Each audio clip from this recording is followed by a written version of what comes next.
Personally, for me, I've always, wanted to live outside of the country. I don't know. It's just what I've always had in mind. So when she gave me that piece of information, it was heavenly.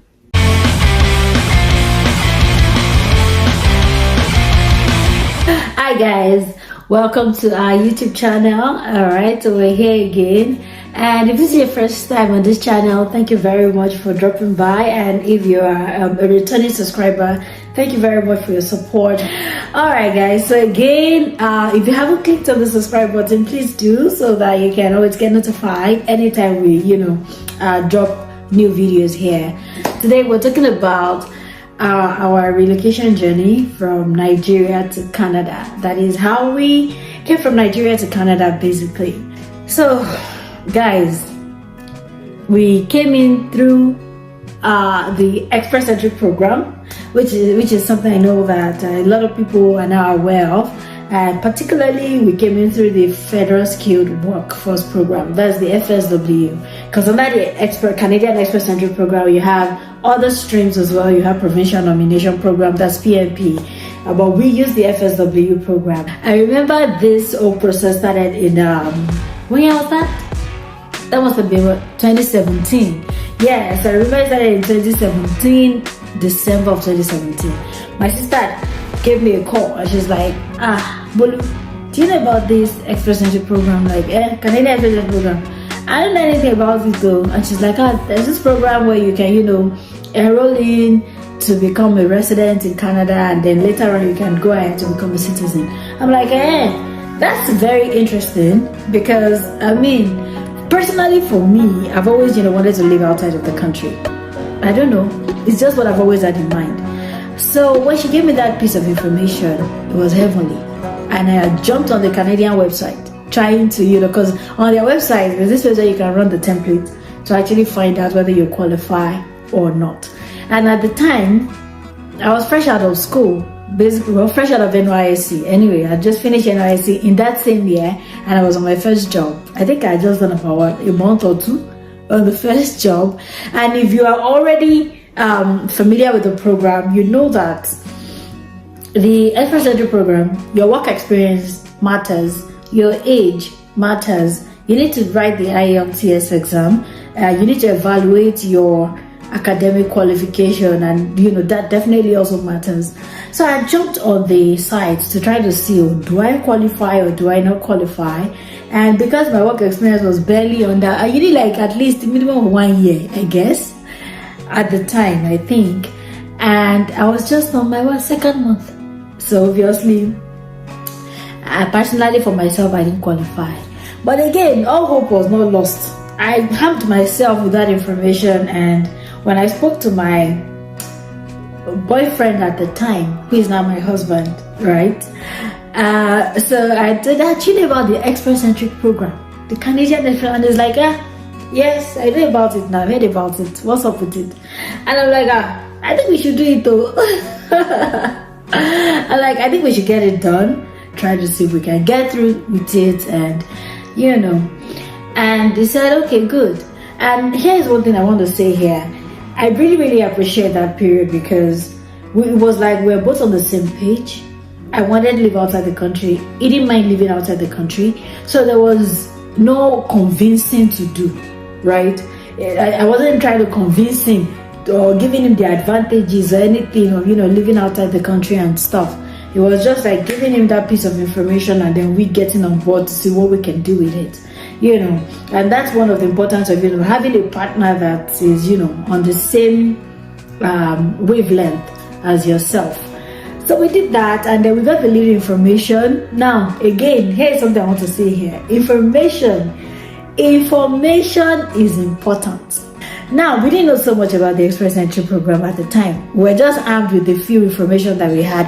Okay, you need to do IELTS, you need to evaluate your credential, this, that, and stuff. Those are the things that we knew. Now, we decided for my husband to become the primary applicant, because he had, more work experience than myself. And this is, one of the criteria that is, required. Very important. And then we also decided that, okay, since you're the primary applicant, well, you're then going to need to write IELTS, evaluate your credentials and stuff, which, you enrolled for. Now, why I said information is important is when we went in for IELTS, we thought it was just, okay, go in now, all right? IELTS is reading, listening, speaking, and writing. Just go ahead and just get it done. We weren't, fully aware that it's not just about writing IELTS. It's about having a particular score when you write IELTS. I mean, anybody can write IELTS and score what? Band 4.5, 6.5. You need nothing less than, I think, 7.5 overall. Or 8, basically. Just aim that high. And we didn't know that. We only got to know this information later in the year. Like, towards the end of that year, which was 2018 at the time. So we just went in. We did the IELTS. We had about, I think, 7 or so. And we just sat in the pool waiting. Little did we know that we were going to be waiting till eternity.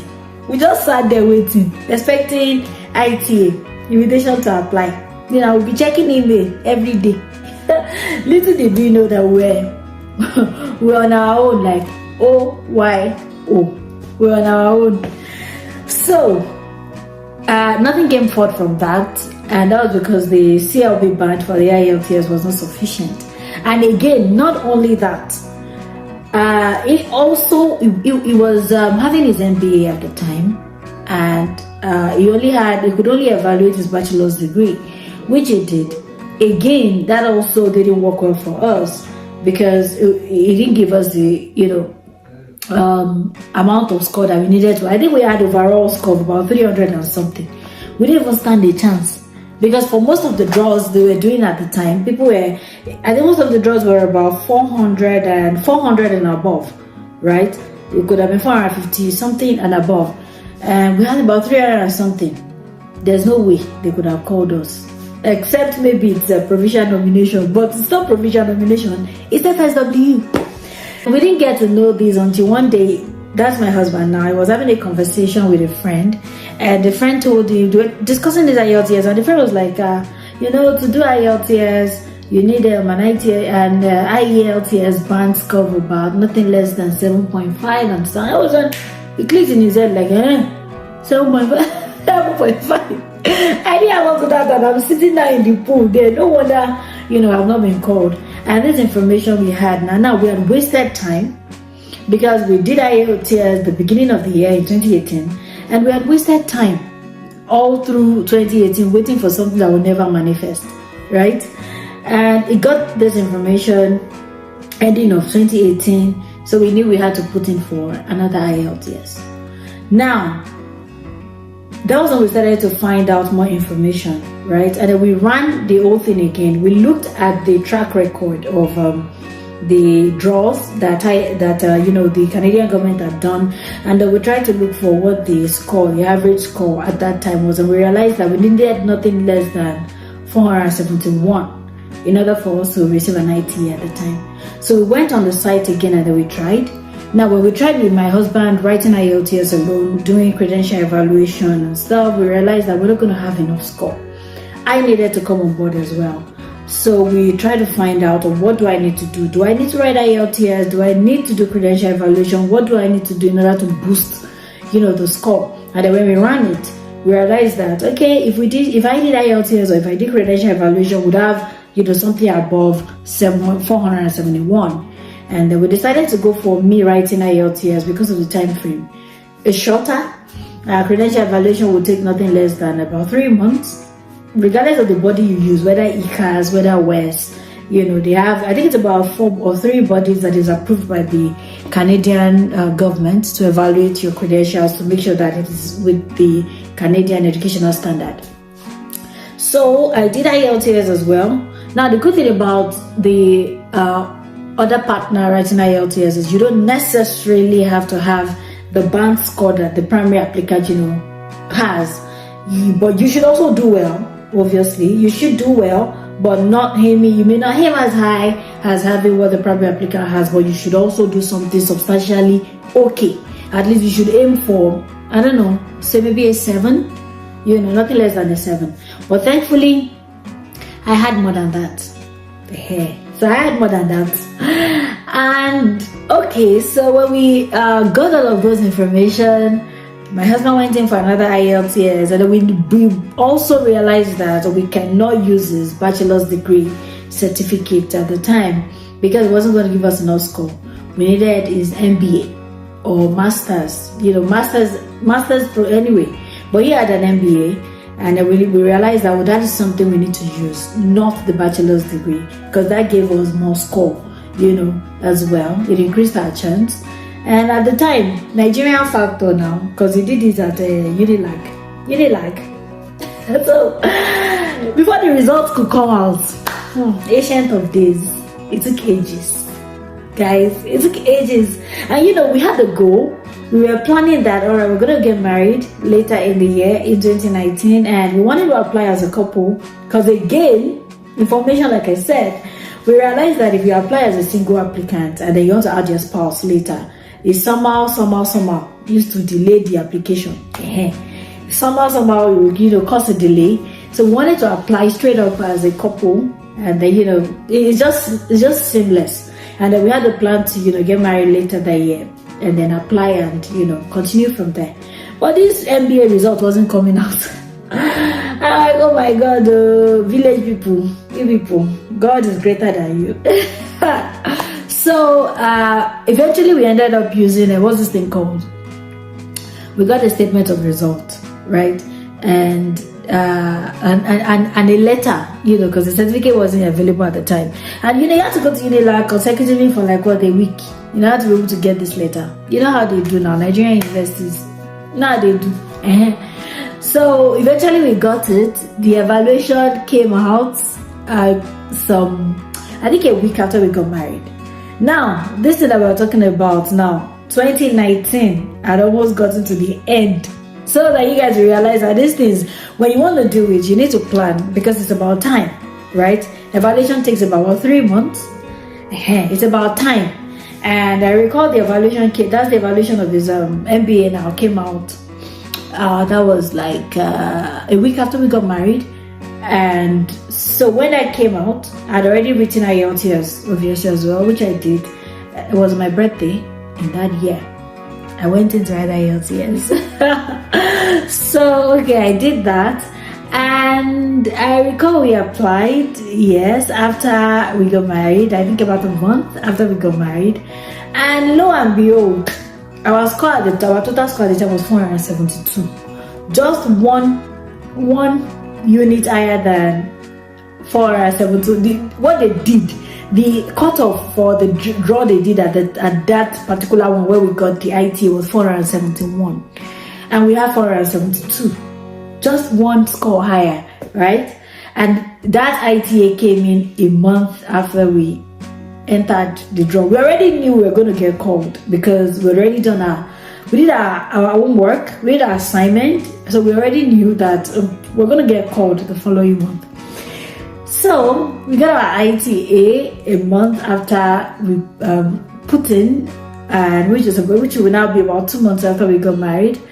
And I recall that we started, getting all the documents required, which would now be a police certificate, evidence of your work experience, and he submitted, because now both people have to submit. Everything they're asking for has to be the both of you, regardless of my husband being the primary applicant. I also needed to submit, some other documents as well. And we did all of that, and we submitted our application December 31, 2019, just before we went to crossover service. And I was telling my husband that this application must not follow us into the next year. Let's just do it now and get it done with, and let's go to church and go and pray that God it is now in your hands. We've done everything that is humanly possible, right? So we submitted the application December 31, and then we moved on from there. Now, at the time, we also got to know that FSW usually would normally take about 6 months to process at the time. So we were expecting to get the PPR sometime in July, June of 2020. But lo and behold, guys, COVID. If you remember that period, if you remember that time, COVID showed up. And that was it was a very trying period because we were tracking the application and then we realized that IRCC had finally finished working on our application in April of 2020. It took just 4 months, but they didn't issue the PPR and COVID happened. And we were just stuck in limbo. We're stuck in limbo. We didn't hear anything from anybody anymore. No communication, nothing. 2020 went by, nothing. But we had hope. Maybe 2021, would bring in something. January, February, March, April, May, June, July, August, September, October, November 21. Nothing, guys. Nothing. I know there's quite a whole lot of people were really affected, with the COVID situation. They didn't hear anything again after submitting the application, and we would send emails upon emails. It wasn't a time to keep quiet. It was more like you had to get whatever belongs to you by force, by fire, by force. So we sent a lot of emails and you do a lot of stuff, which I know a lot of people had that experience. Finally, in December 2021, guys, we received the PPR. It was so amazing. It's just something. I don't know. I don't know how I can bring this to bear in this presentation or in this speech. I cannot express the emotion. Getting what you really, really, really, really, really have been looking forward to getting. It was such an amazing period. And again, we have to do another medical, because medical is also something you're going to do. The one we did initially expired. Now we not hear anything from IRCC. And you cannot come into Canada without having a valid medical. So we did another one, and then we had about, we did another one, must have been 2021, March or May. I can't recall now. So we definitely had up until May of the following year, where we get PPR to land in Canada. But when they gave us PPR in December, something that we have been waiting for, we did not waste time. We carried our bag. We carried our bags and baggages. In fact, we already bought Musibao bags. I don't know how many people here about Musibao bags. We had already gotten our Musibao bags a long time ago. We got Musibao bags very, very long time ago. So we just went into the room, dusted the bags, carried our bags, and in January we landed in Canada. So yeah, pretty much that's actually how we came to Canada. That's the process. It was through the Express Entry Program, the FSW, and so basically the things required are your IELTS, your credential evaluation, your work experience, your age. The older you get, the lesser the score you can get. And what else again? So those are the things that are required. Now, it's not sufficient to just have those things. Like I said earlier, your IELTS, you need to aim for a particular band, especially as the primary applicant, in order to be able to scale through, right? So pretty much that's the process we used in becoming a permanent resident here in Canada. I'm going to be sharing a video that showed how we moved from Lagos, Nigeria, Muritala Mohammed Airport, and how we landed at the Toronto Pearson Airport.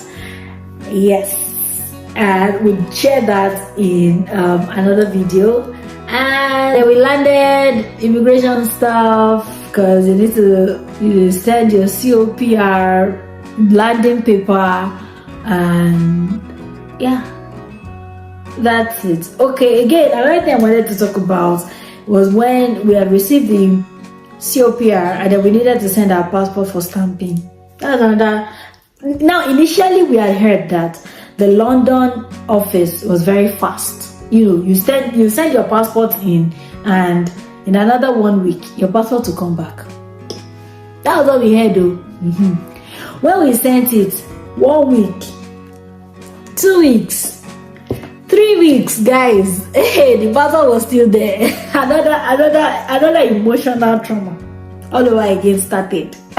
And but finally the passport spent about a month, and family members will be asking you like, Bolu, that your Canada program, what happened? Have you guys not heard anything? And at some point you felt as if I believe that you people have been rejected and you're not telling us anything. Right? But eventually the passport came back a week after, and so we left Nigeria some days after that. So that's pretty much how we got to Canada here. And the good thing is Canada is still running the Express Entry program, although the FSW draws has been on hold for quite a bit now because of the backlogs they have, or backlog that they have, because they still have backlogs, right, due to the COVID situation. So but resuming July 6th now, they are going to begin again, and I can almost be too sure that the scores people might need might be a lot at the initial period because of the backlogs, everybody being in the pool and all that. But it's actually something that everybody can, people that are interested can aim at. It's not hard, it's not difficult. I've heard about people say writing IELTS is hard. It's not hard, guys. It's not. It's something that you can just, in a sitting, something you can pass in a sitting. It's not difficult. There are so many resources online that you can use to prepare yourself for all the kinds of questions in the different categories, right? So it's not hard and it's not difficult at all, right, guys? So that's actually our journey from Nigeria to Canada, the Mapu land. Okay, guys, thank you very much for listening in today. We're gonna be dropping the video of the videos moving from Nigeria to Canada. We really hope you'd enjoy that as well, and hoping to see you guys again in the next video that we post. Have a good day. Ciao.